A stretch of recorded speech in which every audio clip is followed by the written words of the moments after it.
It is not trauma-based. It is 100% your body's chemistry. It is chemicals screwing you up. Hey guys, welcome to Jen's Limited Life. I just realized as I turned this on, I was like, that's kind of a weird, that was not intentional plugging, but hey, I'm publishing a novel and it's available for purchase now. Pre-order, go check it out. I just got done filming a bunch of videos on that topic, and I was still sitting here, so that's why it's in the screen, but unintentional plug. Please go check out my book. It also deals with things like relationships and mental health. I try to bring deep topics into an accessible form of fantasy. So,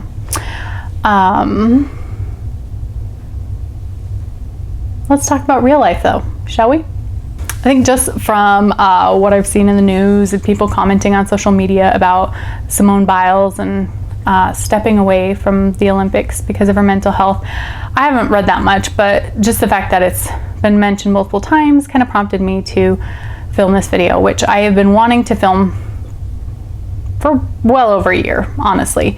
And I've been intending to, but I've been holding off intentionally, and I've been feeling for a while like I needed to post it. So let's stop being vague and let's just talk about it. PMDD, premenstrual dysphoric disorder. According to the Google machine, it says that it is very common, more than 3 million US cases per year, treated by a medical professional, usually self-diagnosable, lab tests or imaging not required, chronic, can last for years or be lifelong. Premenstrual dysphoric disorder. This is a form of depression. I have been fairly open about being diagnosed with depression. Not initially when I first was in my younger 20s, but once I realized that it was ridiculous, the shame associated with it, I've been more open on different platforms. Some places are maybe more appropriate, or I just haven't thought to bring it out, but I don't want people to feel alone. I don't like stupid taboos that make people feel like they're weak. I'm not a fan. So I have also struggled with getting a diagnosis and proper help and medication, and I think it's ridiculous that it says on the internet that this is very common, but literally no one I know, other than maybe a couple of psychiatrists, knew what it was. So frustrating. And I can only hope that me putting this awareness out there in my story can help someone else, hopefully multiple someone else's. I read an article once that said that there's 11 different kinds of depression or something, and all but a couple of them are situational or trauma based, and I kind of agree with that. I've loved learning a lot about personality types and neurodiversity and stuff. I'm far from being an expert, but I have considered going back to school to be a therapist, and I've really found a lot of value in learning about myself. And one of the things is that I think it can be diagnosed as double depression, but I think it's more like triple depression, quadruple depression, I don't know. More than one kind of depression, basically. And I know some of that absolutely is trauma-based. Things in my childhood or even in adulthood, experiences that have left me in a place that is not good. And should those be medicated, or should those be dealt with through therapy? Yes. It depends where you're at and who you can find. I have found therapy helpful for those kind of things, but not nearly as helpful as I would like. I really struggled to find the right counselor and be in the right place and be able to get down to kind of the deeper places that I know I need to.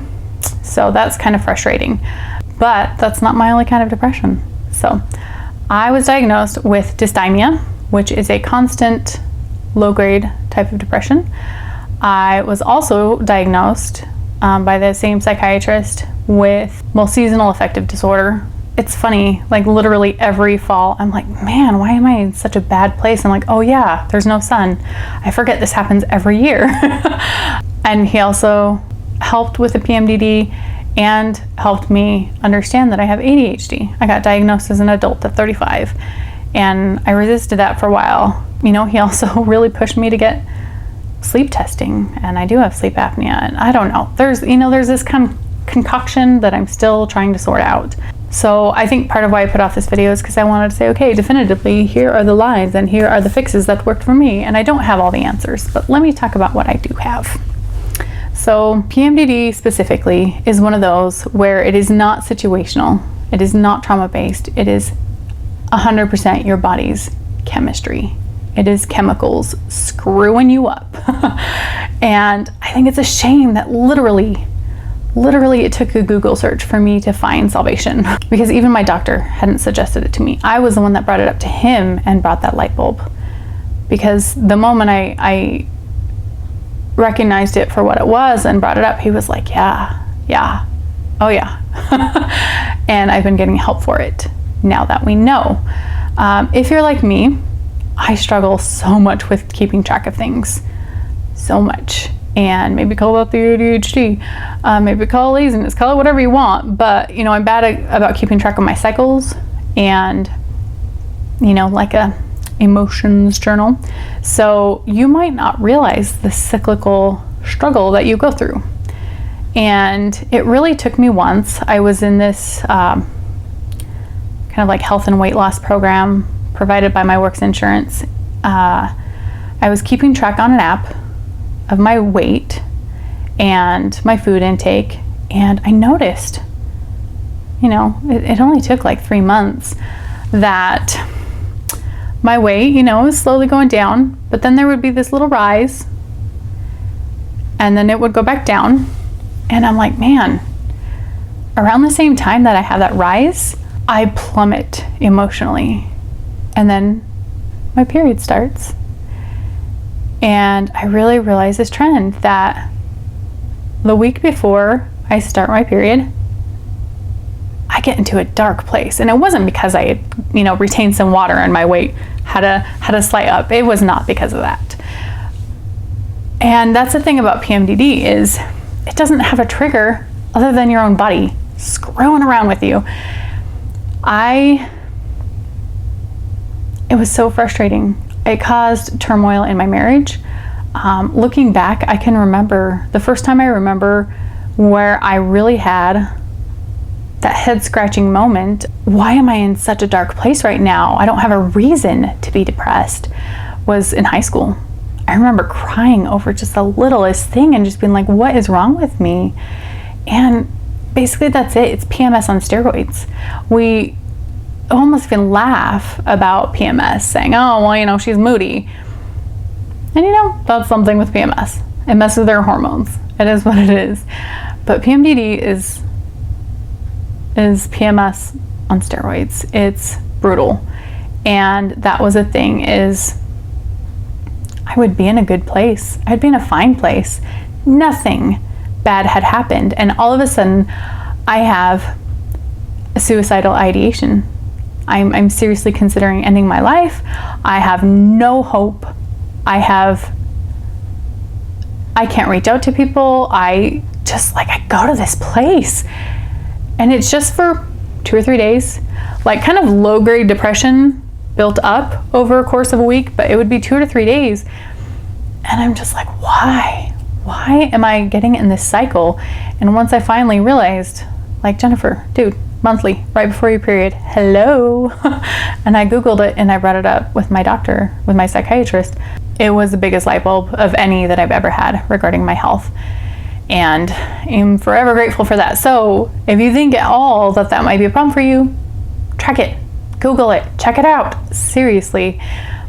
Because it literally is outside of my control. Because even now that I have the diagnosis, especially earlier on when we were trying to figure out the best overall treatment for my mental health, I could sit there and in my logical mind, maybe over logical sometimes, know that, hey, this is a phase.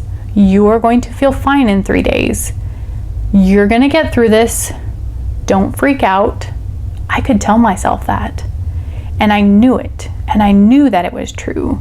But I also knew that I didn't want to exist. And it was hard to just scrape by. But I think that understanding that I knew that it would get better again, because it always does, understanding the diagnosis helps me. It really does. Did it make it go away? Heck no.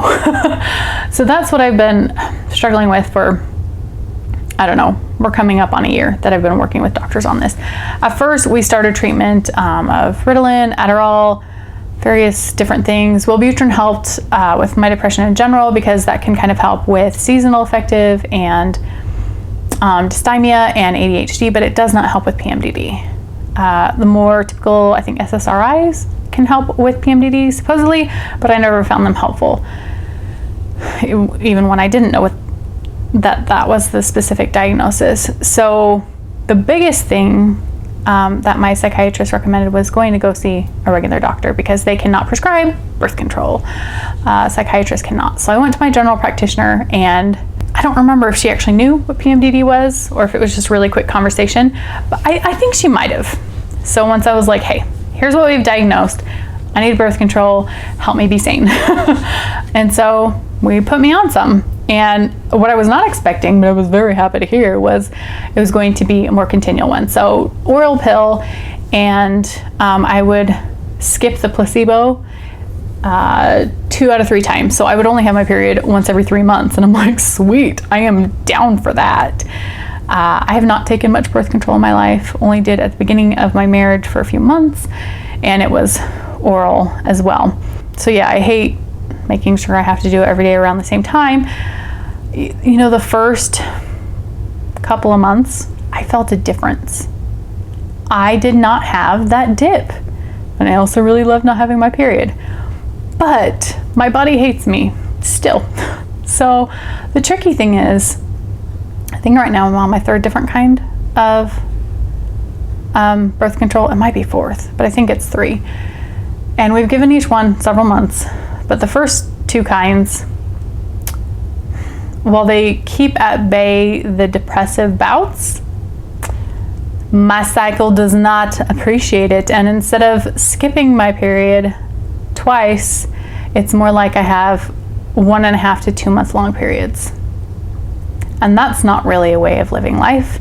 And it contributes to my already known struggle with iron and anemia, which, if you're exhausted, that can also affect your sleeping, which makes you more exhausted.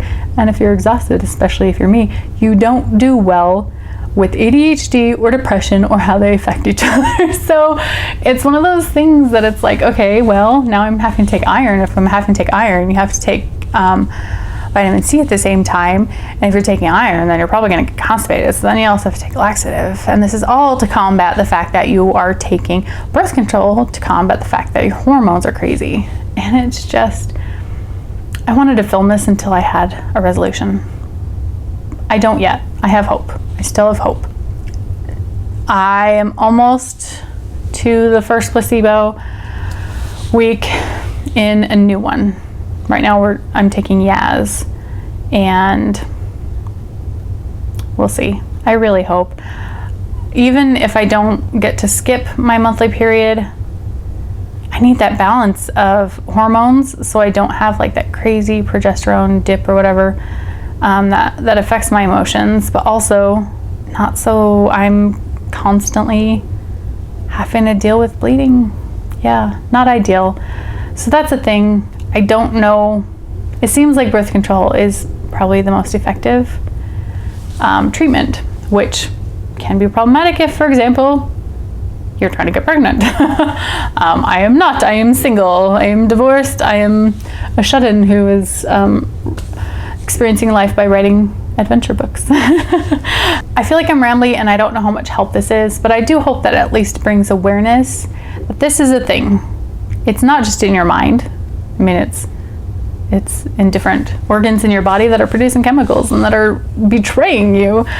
It's not that you're weak. And I wish more people knew that this even was a thing, because never once did I have a psychiatrist, a therapist, a counselor, a doctor, a gynecologist, anyone suggest to me, maybe this is premenstrual dysphoric disorder. Maybe this is a hormonal depression. Never once. I had to find that answer myself. And then once I proposed it to the psychiatrist and my general practitioner, they easily accepted it because I could describe the trend. I had it tracked on an app. Said, I know every single month when I have that little bump right before my period, I spiral and I go to a dark place. And this was when I was 35 that I realized that. And I was probably 16 when I had that first memory of like irrational crying.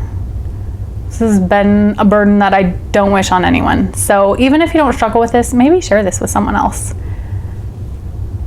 because they might not even be expressing that they're going through this.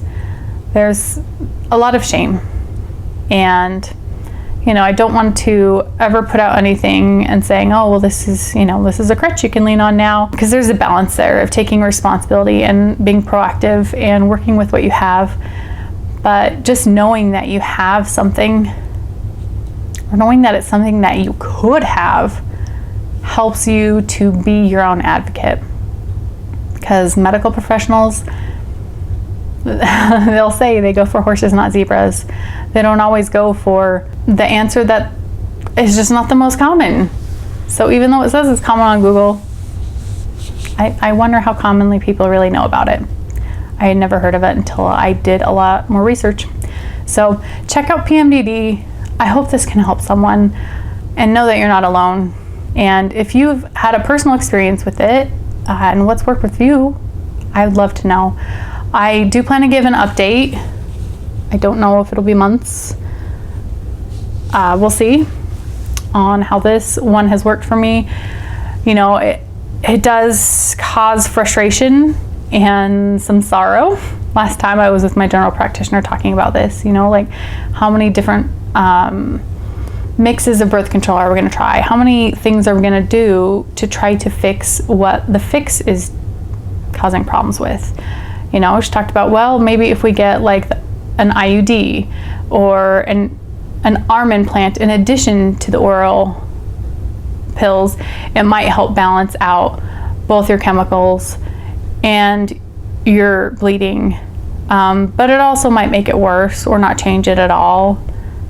And maybe like if there's a fibroid, that won't tackle it.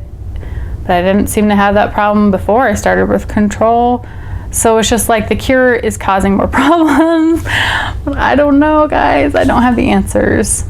And so I am making this kind of as an unfinished thing. I don't have the answers, but the answer, I guess for now, is knowledge is power. And it gives you power to be able to try to take care of it. And I have hope for that. It takes a while to know if a medication is working, if a treatment plan is working. So this is getting really long and rambly. I have filmed multiple videos today, and they've all been rambly, and I'm losing my voice. And that's problematic because I have work tonight. Even though by the time this probably goes up, I probably quit my job because I'm focusing on becoming a published author. So please buy my book. I'm jobless. But in quitting that job, there are multiple reasons, but I can take control of my life in a way that fits my mental health and my neurodivergence. So I look forward to this adventure. Feel free to subscribe. Have a great day, guys. Bye.